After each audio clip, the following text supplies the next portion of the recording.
দেখো, এতদিন পর্যন্ত আমরা দুটো গতিসূত্র পড়েছি, নিউটনের প্রথম গতিসূত্র আর নিউটনের দ্বিতীয় গতিসূত্র। ঠিক আছে, এবারে আজকে যেটা পড়বো সেটা হচ্ছে নিউটনের তৃতীয় গতিসূত্র। দেখো, নিউটনের তৃতীয় গতিসূত্র পড়ার আগে এটা বলি যে আমাদের নিউটন যে তৃতীয় গতিসূত্রটা দিয়েছে সেটার সাথে আমাদের বাস্তবের সম্পর্ক আছে। ঠিক আছে, বাস্তবের সাথে আমাদেরকে এটা কানেক্ট করে পড়তে হবে। দেখো কি বলেছে, যে প্রত্যেক ক্রিয়ার সমান ও বিপরীত প্রতিক্রিয়া আছে। মানেটা কি? ধরো তুমি একটা স্টুডেন্ট, ঠিক আছে, তুমি ধরো ভালো করে পড়াশোনা করেছো, তাহলে তোমার কি হবে? ভালো রেজাল্ট হবে। তাহলে তোমার ভালো পড়াশোনাটা কি? তোমার ক্রিয়া। আর ভালো যে রেজাল্ট সেটা কি? তোমার প্রতিক্রিয়া। ঠিক আছে, তেমনি এই যে M1 ভরের একটা বস্তু, সেটা যদি F1 বল যদি M2 কে দেয়, তাহলে কি হবে? M2টাও কি করবে? F2 বল কি করবে? M1 কে দিবে। ঠিক আছে, দুটোই কি হবে? সমান হবে। অর্থাৎ F1 সমান কি হবে? F2 হবে। এবারে এখানে তোমরা বলবে যে মাইনাস চিহ্নটা আমি এখানে কেন দিয়েছি? মাইনাসটা এই কারণেই দিয়েছি যে বিপরীত মুখী বোঝানোর জন্য। আমরা কি জানি বল কি রাশি? ভেক্টর রাশি।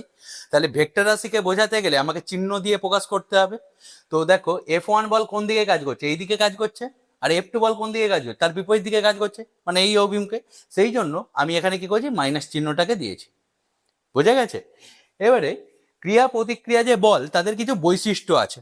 কি কি বৈশিষ্ট্য আছে? দেখো, প্রথম বৈশিষ্ট্য হচ্ছে ক্রিয়ার সময় সমান প্রতিক্রিয়ার সময়। অর্থাৎ যতক্ষণ অবধি তুমি একটা কোনো বস্তুর ওপরে ক্রিয়া বল কাজ করবে, ততক্ষণ অবধি কি করবে? সেই বস্তুটা তোমার উপরে একটা প্রতিক্রিয়া বল কাজ করবে।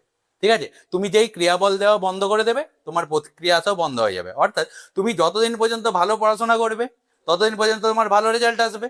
যেই তুমি ভালো পড়াশোনা করা বন্ধ করে দেবে, তোমার রেজাল্ট ভালো আসা বন্ধ হয়ে যাবে। ঠিক আছে, তাহলে যতক্ষণ অবধি আমি ক্রিয়া বল দেবো, ততক্ষণ অবধি কি হবে? প্রতিক্রিয়া বল হবে। দ্বিতীয় বৈশিষ্ট্য কি বলছে? যে ক্রিয়া প্রতিক্রিয়া বিপরীত বস্তুর ওপর কাজ করে। অর্থাৎ আমি ধরো এই বোর্ডটার উপরে একটা বল প্রয়োগ করছি, তাহলে আমার যে বলটা সেটা হচ্ছে কি? ক্রিয়া বল। এবারে বোর্ডটা কি করছে? আমার হাতের উপরে একটা প্রতিক্রিয়া বল ক্রিয়া করছে। তাহলে বোর্ডের উপরে যেটা করছে সেটা কি? ক্রিয়া। আর আমার হাতের উপরে যেটা এসে কি? সেটা প্রতিক্রিয়া। অর্থাৎ দুটো বিপরীত বস্তু, তাই তো? বোর্ড আর আমার হাত দুটো বিপরীত বস্তু, তাহলে ক্রিয়া প্রতিক্রিয়া কি করছে? বিপরীত দিকে কাজ করছে। তৃতীয় যে বৈশিষ্ট্যটা আছে সেটা হচ্ছে কি? ক্রিয়া প্রতিক্রিয়া কখনো সাম্য স্থাপন করতে পারে না। সাম্য মানে কি? সাম্য তখনই স্থাপন হয় যখন একটা বিন্দুর উপরে একই বল কাজ করে। একটা বিন্দুর উপরে কাজ করতে হবে। কিন্তু ক্রিয়া প্রতিক্রিয়া কি হচ্ছে? তোমার আলাদা আলাদা বস্তুর ওপর কাজ করছে। কোন একটা নির্দিষ্ট বিন্দুর উপর হচ্ছে কি, বা বস্তুর ওপর হচ্ছে কি? হচ্ছে না।